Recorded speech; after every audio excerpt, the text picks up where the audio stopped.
네, R 스튜디오 설치하고 나면 이제 복습 삼아서 보여드리고자 영상을 올립니다. 이렇게 R 스튜디오 실행을 했을 때 콘솔 창, 뭐 환경 창, 파일 어쩌고저쩌고 이렇게 세 개의 화면이 일단 확인이 됩니다. 그러면 이 콘솔 창에서 이렇게 간단한 숫자 연산을 시켜도 좋고 아니면 이제 늘 프로그래밍 언어 썼을 때 동물은 헬로 월드인데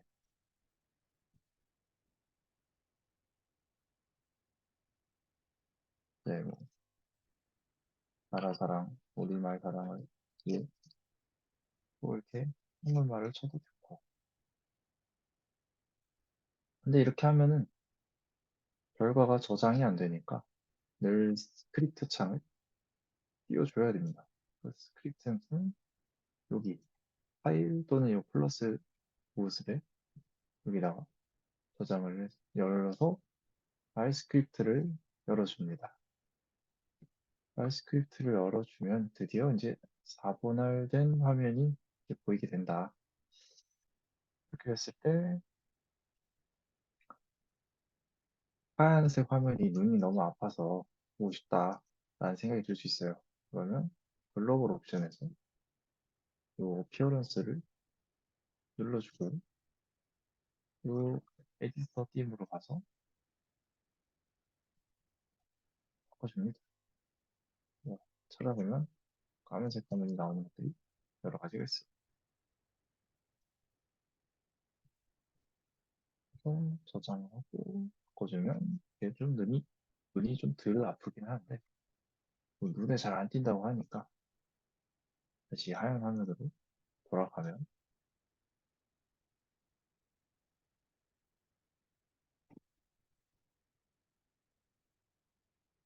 그다음에 이제 마찬가지로 앞에 썼던 것들을 이 스크립트 창에다가 입력을 하고 실행을 해주면 이렇게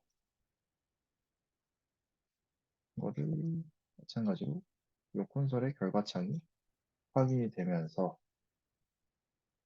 이 스크립트의 기록이 남게 되니까 어느 정도 좀 저장이 가능하다 이렇게 생각을 해주면 되겠습니다.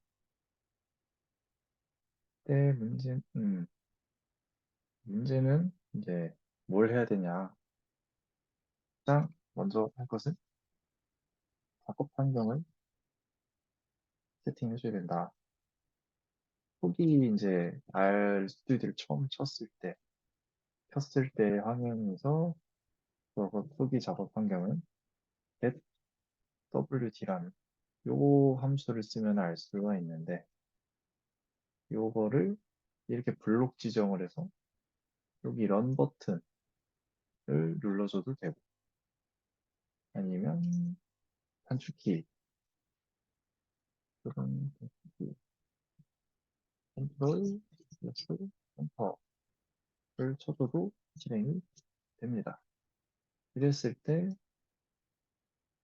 이렇게 또 이제 이 윈도우 환경에서 보이는 이 경로인데 C 드라이브의 사용자 유저스의 유저라는 사람이 이 계정으로 쓰고 있다. 이렇게 계정 정보를 확인할 수가 있고 그 다음에 지금 현재 이 문서라는 도큐먼츠라는 작업 폴더로 확인이 되고 있다라고 보면 됩니다. 그래서 바꿔줄 것은 네, 변경은 wd로 하면 됩니다. 근데 어떻게? 지금 바탕화면에 r스페이스라는 폴더를 깔아둬라고 했습니다. 그러면 이 경로를 그대로 컨트롤 C 이 괄호 안에다가 컨트롤 V를 하면 이렇게 뜨고 이제 바탕화면은 좀 4개의 경우 데스크톱으로 수정이 되니까 이 데스크톱을 여기다 써주고 그다음에 경로를 구분해주는 백슬래시 넣고 그다음에 폴더에 넣으면은 이렇게 설정이 됐다고 되고 여기서 에러가 나오면은 보통 요게 없거나 요게 잘못됐거나 둘 중 하나거나 아니면 이제 뭐 다른 경우에는 요 경로가 사실 일반적이지 않을 때 좀 왔다 갔다 하긴 하는데 이게 좀 잘 안 될 때 어떡하냐 여기에 파일즈 탭에서 여기 끝에 보면 점점점 버튼이 있습니다. 이걸 눌러주면 이제 그 위치를 찾아보자. 아주 직관적인 설명이 써있죠. 이렇게 찾아가 보면 화면에 알스테이시라는 폴더로 나는 가고 싶다. 오픈을 눌러줍니다. 그러면 이 폴더 안에 있는 것들이 확인되면서 이때 이 톱니바퀴 모양을 눌러줘서 Set as Working Directory 이거를 눌러줍니다. 그러면 콘솔 창에 이렇게 명령어가 뜨면서 입력이 됐다고 나옵니다. 그러면은 만약에 앞서 요뭐 계정이나 이런 정보가 좀 확인이 어렵다, 경로 어떻게 찾는지 모르겠다 했을 때 요 버튼을 이용해서 이 경로를 확인이 되면은 여기다 그냥 객가해서 실행하면 끝이니까 얼마나 좋나 싶죠? 아무튼 이렇게 작업 폴더 설정을 했을 때 이제 우리는 데이터를 불러올 준비가 됐다. 데이터를 어떻게 불러올 거냐? 했을 때 그냥 뭐 내장 함수를 써도 좋지만 일단은 우리가 가지고 있는 지금 데이터의 형식이 CSV랑 SAV로 구성이 되어 있어요. 그러면 아까 CSV가 뭐 때문인지 잘 에러가 나서 일단 SAV 파일 불러오는 것만 일단 해보면 이 SPSS용 데이터니까 SAV가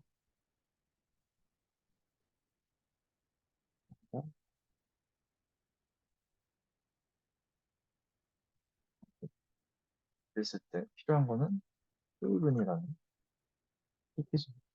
그래서 인스톨 패키지를 주고 요 헤이븐을 다운표 안에 미리 실행을 해줘서 설치를 해주고 그다음에 라이브러리로 이거를 헤이븐을 불러옵니다.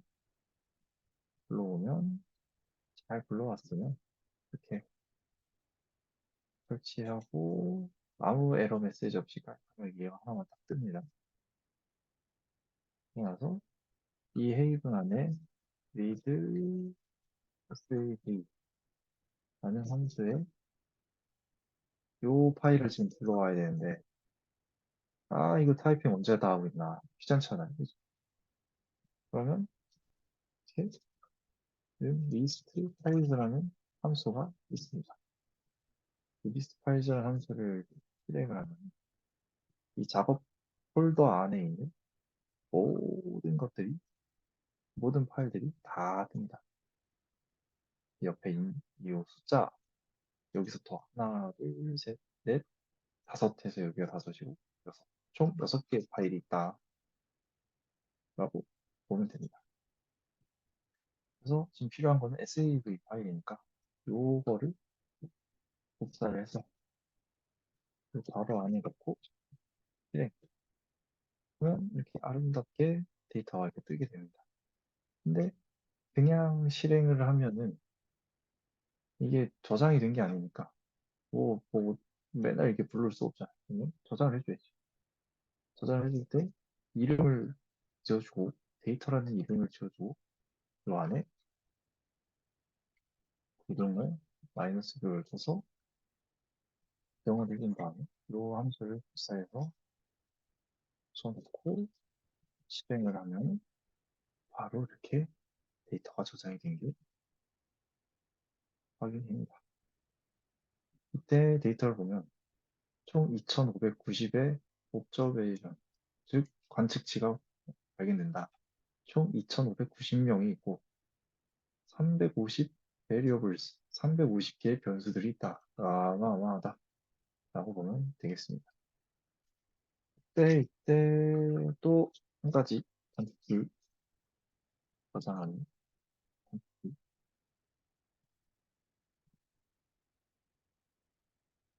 또 하나가 또 치기 힘드니까 이거는 뭐다? Alt랑 또 마이너스 키, 백스페이스 왼쪽 플러스 옆에 있는 마이너스 키를 눌러서 같이 누르면 한 큐에 이렇게 뜨게 된다. 라고 보면 되겠습니다. 이제 뭐 해야 되지? 기억이 안 나니까. 이제 코드북에서 이것저것을 불러와야 되는데, 그러면 데이터 편집에 가장 최고 권위가 있는 요 타이디버스를 이용을 할 겁니다.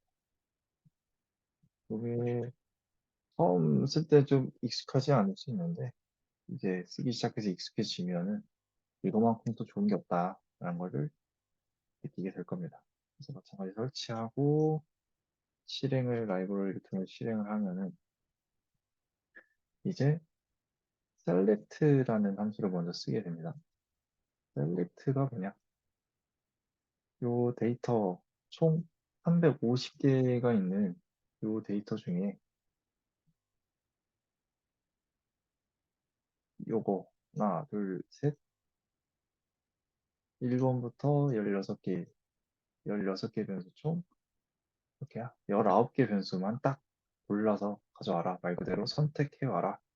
라는 함수고 이 굉장히 직관적인 게 이 변수 이름을 지정을 해주면 그거를 그대로 불러옵니다. 아, 얼마나 좋아. 그래서 그럼 이 변수명 어디서 보느냐? 코드북을 보면 알 수 있다. 코드북을 열어서 확인을 해주면 각각의 코드들이 코드명이 어떻게 부여되어 있는지 확인이 됩니다. 이렇게 이 기관에서 어떻게 조사를 했고 어떤 기준에 있어서 이 네이밍을 어떻게 했고 이렇게 쭉 나오니까 천천히 잘 보고 보시면 되겠습니다. 그래서 필요한 건 요거 5개만 일단 골라서 보면 그렇죠? 19개라 맞네. 이렇게 19개만 딱 저장이 잘려서 저장이 되어 있다. 이름을 계속 바꾸는 게 똑같은 이름으로 계속 쓰면 얘가 덮어 씌워져서 원본이 훼손이 됩니다. 원본이 훼손되면 그게 최악의 경우다. 만약에 이제 뭐 에러가 떠서 뭐 이렇게 돌아가야 되는데 돌아갈 길을 잃어버린 거지. 헨젤과 그레텔 꼴이 나버린다.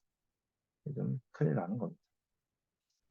뭐 아무튼 이제 그 다음에 이제 변수 뭐 데이터 편집하는데 이제 고유 식별자 아이디 만드는 게 굉장히 중요합니다. 이제 총 2,590명이 응답을 했는데 이 2,590명이 분명하게 구별되어 있는 구분자가 있어야 된다. 근데 이 데이터에서는 요 두 가지 변수를 가지고 구분자를 사용하고 있습니다. 그래서 요 뮤테이트라는 변수 만든 함수에 id라고 이름을 지어주고 str 언더바 c라는 함수를 이용해서 요 두 개를 텍스트 형식으로 바꿔주고 그 다음에 콤마 점 비포라는 추가 뭐 펑션을 이용해서 HID 앞에 요 id를 넣어라 라는 식의 함수입니다. 실행을 해주면 요 뮤테이트를 써서 id를 만들었기 때문에 19개에서 플러스 1이 됐겠죠. 그러면 20개가 됐고 이거 눌러보면 아이디가 어떻게 y 그리고 HID, PID 합쳐서 쭉 이렇게 두 개 되어 있다라고 보면 되겠습니다. 그리고 즉 필요한 변수를 평균을 내서 만들고 싶을 때 제가 자주 사용하는 방법은 이 패턴인데 마찬가지로 mutate라는 함수를 써서 이름을 지정을 해주고 apply라는 함수를 쓸 겁니다. 그래서 뭐 조금 복잡을 해서 연습이 조금 필요한 상황이긴 한데 어쨌든 패턴만 좀 일단 가볍게 보시면 요 안에 필요한 변수들을 쫙 넣고 1이라는 뭐 함수를 기준을 넣고 민을 평균을 낼 거다. 빈칸은 NA는 다 지워라 라고 해주고 실행을 해주면 또 변수가 하나 늘었고 쭉 가보면 이렇게 평균 값들이 계산되어서 나온 거를 볼 수가 있습니다. 못 믿겠으면 직접 계산을 해보고 대조해보면 되겠습니다. 그러니까 아래 하나 요거를 더 써놨는데 이거는 이제 요거를 조금 더 간단하게 쓴 거예요. 왜냐면 요거로 함수를 써서 좀 더 축약을 했는데 요거에 대해서는 나중에 기회가 될 때 자세하게 또 알려드리도록 하겠습니다. 어차피 또 값은 똑같아서 아무튼 이렇게 변수를 만들고 나면은 이제 기술 통계를 봐야겠죠. 기술 통계를 좋은 패키지는 사이키다. 요거만 한 게 없습니다. 이걸 또 설치를 해주고 실행을 하고 그다음에 describe라는 아주 직관적인 기술 통계 함수를 써주면 통계값이 예쁘게 계산이 됩니다. 사례수, 평균, 표준편차, 중앙값, 절사값, 아이 뭐더라, 최소값, 최대, 뭐 범위, 외도, 전도 이게 그리고 보면은 데이터 안에 이제 요 요거 안에 옆에 달러 표시를 해놨는데 이게 뭐냐 하고 했을 때 여기 요거 요 버튼 요 버튼을 눌러주면 이렇게 달러 표시로가 되면서 이 안에 어떤 변수들이 있는지 쫙 뜨게 됩니다. 보다 이 데이터에서 요거에서 달러를 옆에 붙여주면 이렇게 데이터들이 쭉 나. 그래서 필요한 거 딱 하나 골라서 예, 써도 뭐 타이핑이 빠르시다 그러면 그냥 뭐 이렇게 타이핑 하셔야 되는데 귀찮으니까 그러면은 이렇게 해서 실행을 하면 이 변수가 갖고 있는 모든 값이 다 나오게 됩니다. 뭐 이렇게 값을 확인하는 방법도 있고 그래서 오늘 했던 내용을 이렇게 복습 차원에서 이렇게 실행을 해봤는데 아직 익숙하지 않아서 좀 어려운 부분이 있지만 분명 이제 몇 번 해보다 보면 익숙해지면 이제 뭐 별거 아니구나. 이제 여기서 좀 응용해서 좀 더 편안하게 하고 싶은 대로 이제 데이터 편집이 가능하시니까 좀만 참고 열심히 연습을 해줬으면 좋겠습니다. 네, 이상입니다.